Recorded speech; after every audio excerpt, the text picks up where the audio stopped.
Hi అండి. శ్రావణ మాసం వచ్చేసింది కదా!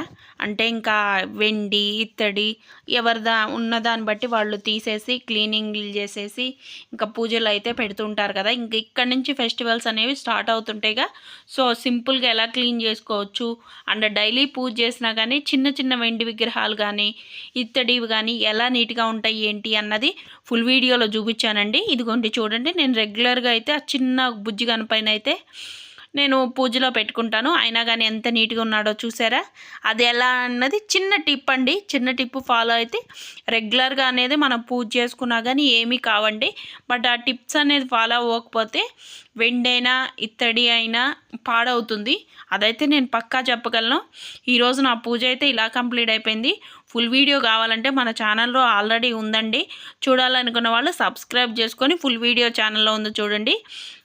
సబ్స్క్రైబ్.